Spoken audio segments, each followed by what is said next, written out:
baroor diiq ahaan noogu soo sameysay waxba nooma tarayso annaga kaama rabna hanti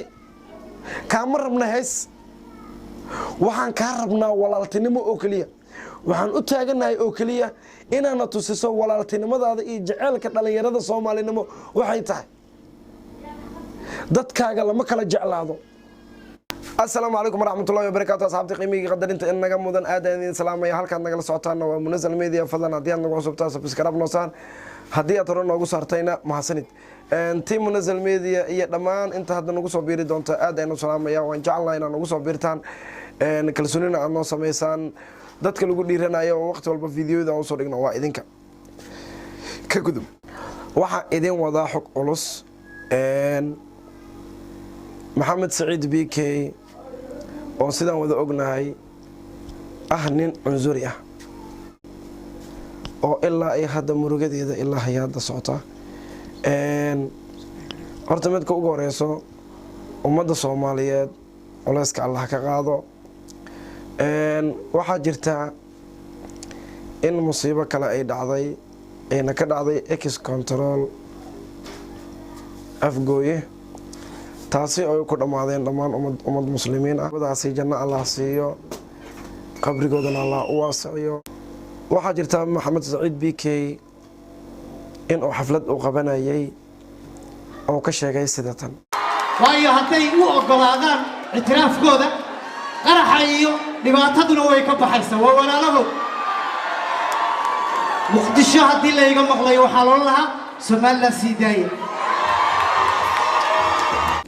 ma walaalaha Soomaaliyeed oo Soomaali kula ah oo kula dhashay oo dhiigaaga ah miyaad dhimashadooda waxaad i'tiraaf ugu raadinaysaa Soomaaliland waa dad walaalaheena ah haddii aan nahay anaga Soomaaliya isma kala jeclin dadka dhammaahayna ama dhibaatada ku dhacaysana waa dadkeena Maxamed Saciid Bikey waxa iskaga darsoomay fanka iyo siyaasadda sidaan ogsoonahay wuxuu galay qalad aad u weyn waxaan la tiiraayeensannahay ilaa hadda aan ku murugsannahay rag iyo dumar hooyo aabe cunug yar oo dhibaato soo gaartay Maxamed Saciid Bikey hadii ay istiri Soomaaliland waxay ku tahay nabad hadalladaadu waxyaabo badan ayna tusayaan anaga hadii aan nahay Soomaali waxaanu nahay laf dhabarta dalka dal walbana dhalintiisa ayaa laf dhabar u ah Maxamed Saciid Bikey waxaad mar labaad soo tiri hal ii cafiyo إن الله وإنا إليه راجعون dadkii naftooda ku waayay qarax ilaahay dhibtahay naga kor qaado taasida horta waan direeyaa mar labaadka si xun wuxuu sheeg sixir wuu ka daran yahay waan ka raali gelinayaa sidii intii khaladka u fahantay waan ka raali gelinayaa Muqdisho xal baan siinayaa mar dambe iyo mar hore Saciid Bikey ha ku riyoonin inaad timaado Soomaaliya ha ku riyoonin inaad ka soo degto aadan cadde international airport hana ku riyoonin in aad Muqdisho show aad ku qabsato taa ha ku riyoonin maxaa yeelay dadka aad rabto inaad bandhig faneed u samayso waa dadkii aad ku jeesjeesaysay waxaa tahay nin maskaxdiisa aynan fadhinin waxaa ka maqan i'tiraaf iyo Soomaalinimadu waxay tahay dadkaaga iyo walaalahaaga ma ku doorsanaysaa i'tiraaf ku doorsanaysaa anaga siyaasiin miin waxaan nahay dhalinyaro jecel waqti walba inay dadkeeda wax u hurto dalkeedana wax u hurto maanta anaga musiibo Somaliland ka dhacday alla kuma ridee inaan ku farxno aan ku jeejeesno waa wax anaga dhibay because dadka markaas waxa ku dhacayaan waa dad kula dhashay oo dhiigaaga ah maxamed waxaad ku safraysaa xafladaha ku qabayso ingiriiska Canada Norway Abu Dhabi aad ku tagayso ma taqaanaa wuxuu yahay waa baasaboorka Soomaaliya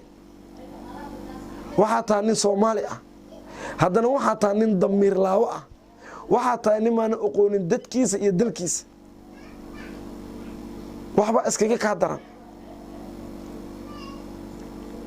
haddii aad adiga jabka Soomaalida ku farxdo haddii aad adiga jabka Soomaalida ku farxdo anaga waan ka naxnaa jabka walaalahayn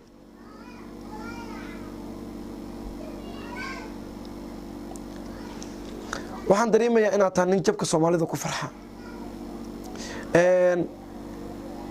maalmahan hadaleynta lahaaya hadaleyntaasoo ah in aad jees ka dhigatay dhibaatooyinka qabsanaya walaalahaaga aniga heesaan noo samaysa anaga waxba nooma tarayso hees aa barooro diiq ahaan noogu soo samaysay waxba nooma tarayso annaga kaama rabna hanti kaama rabna hees waxaan kaa rabnaa walaaltinimo oo keliya waxaan u taaganahay oo keliya inaana tusiso walaaltinimadaada iyo jaceylka dhalinyarada Soomaalinimo waxay tahay dadkaaga lama kala jeclaado sidaan ogsoonahay qoyska BK qoyska aad ka dhalatay sidaan ogsoonahay waxaan 100% hubnaa inay ka xumaadeen ereyga aad tiri waxayna ku soo qoreen barahooda Facebook ayna raali kaaga ahayn badankoodana ay kaaga caroodeen dadka ka caroonaya waa dad ku jira dhiiga muslimnimo dhiiga walaaltinimo ku jiro ee Soomaalinimadu wali dhex muuqato waxaan ka dareemeynaa inaad tahay qof maskaxdiisu aan fadhinin maxamed anaga waxaan kaaga baahannahay aan kaaga istaagsanahay aan u baahannahay waa in aad adigana tusisaa qiimeynta aan kugu leenahay oo walaaltinimo midaada kale bandhiga faneed aad rabtay inaad ku qabato Kenya waa dareemaysaa in horjoogid laga horjoogsaday taasina ma ahan in lagu neceb yahay ee waxay tahay in qalbigaaga ku jirto cunsurinimo ma ahan cunsurinimo wax ku keenayso cunsurinimo ma ahan waxaad adiga wax ku keenaysa amba wax ku dhalin karto